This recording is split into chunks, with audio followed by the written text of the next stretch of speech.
All right, before we continue, there's a couple things that I realized that I had forgot to mention in the first video.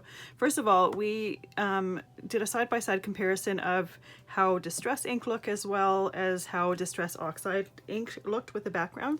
And I just wanted to explain the difference between the two of them for a moment. Distress ink is just a dye background. Distress Oxide is a dye and pigment blend. Now, for what we're using, they're great because both of them are easy water soluble cleanup. So that's why a baby wipe would work, a wet cloth would work as well. So if you don't have either of those types of inks, any dye type ink pad would work.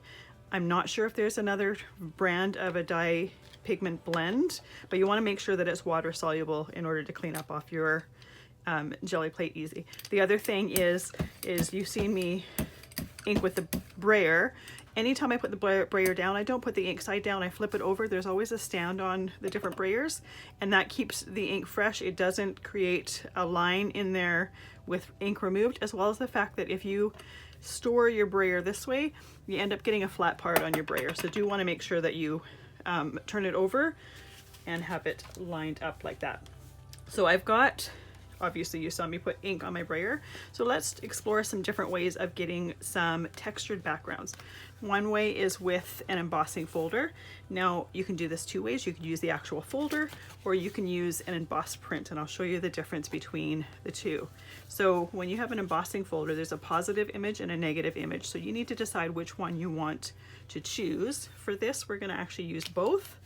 I'm going to do one side on this one, and then the other side on this one. Now when you're using embossing folders, you want to make sure that once you're done doing this, you do clean them up, because if you leave ink in there when you go to use it for another project, you're going to have ink contamination. But once again, they clean up easily with water, so they're very, very easy to clean out. You just wipe it right out. Run it under the tap would work as well.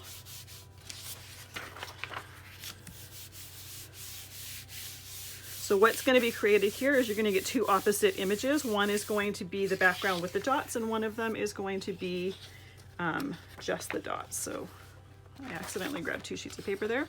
So there's the one background there, and then there's the other background there.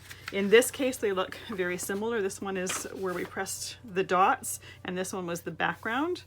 But just something to be aware of, when you're just trying to create a printed background with some texture, either one would absolutely work. Now, the other option is using a piece of paper that has already been embossed with with an embossing folder. And I'm going to do two different ones here. One second, I just realized that I forgot to re-ink my Gelli plate. And you're not going to get a very good look if we haven't re-inked. So let's try that again. So I'm putting my paper down, making sure to rub it to get some good transfer there. And again, what this is going to do is it's going to transfer the ink to the cardstock, as well as transfer the pattern to the paper.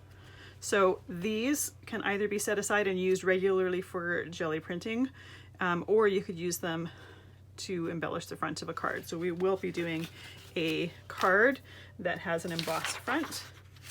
And then now we can pull these prints off.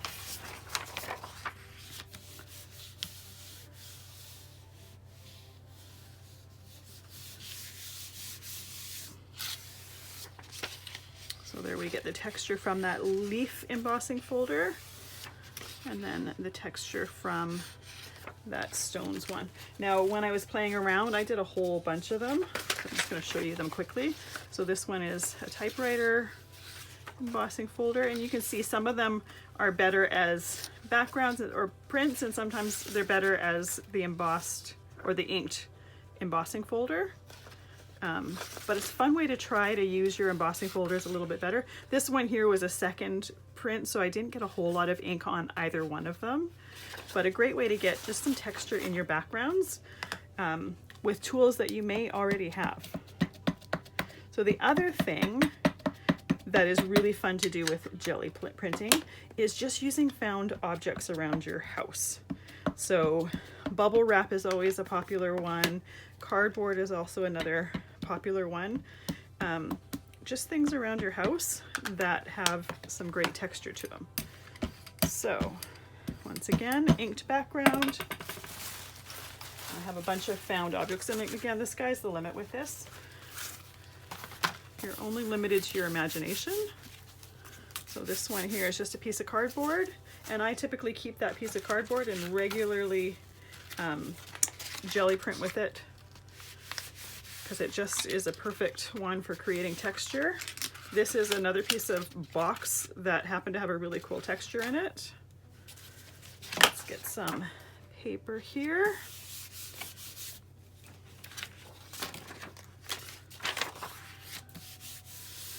So it makes you really think of things around your house and how they might look on a jelly print, what type of print they might make. This one here, we could have also taken it after we did it this way and then made kind of a plaid pattern. I've got two more things here to show you. This one is just something from the dollar store with alphabets. So I'm going to put it backwards so that my the print will be the right way around. It just wants to take that plate with me. And then I've got some bubble wrap here. Now this bubble wrap has some acrylic paint on it, so that is likely to transfer to the jelly plate, but it's not going to affect what we're going to do, and it can easily be cleaned up with just some, just a baby wipe. If it persists and if it's annoying to have little bits of acrylic paint on there, you can always do a thin layer of acrylic paint and then pull up the remaining bits on there. So there's that one there. Again, a cool background. And then I love the bubble print one. Just a neat dotted background. And really you could have dipped the any of those things into ink first and then transferred some ink over with it as well. Another super simple and easy way for texture is tissue paper. Now this doesn't have to be brand new tissue paper. You can use recycled tissue paper, pull it, put it in there, lift it up and get a print. The other thing that I've done is I've manipulated it to try to create other patterns and then dipped it in there and lifted it up. And again, it's just a neat overall random background.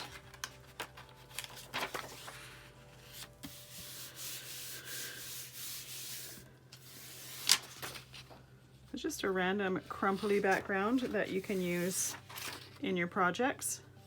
Now this one, when I had this in my head, I thought it was going to maybe look a little bit more like roses, and it really doesn't. But still it creates a really cool background. So I'll see you in the next video, and we'll explore some final ideas and different things that you can do with jelly printing.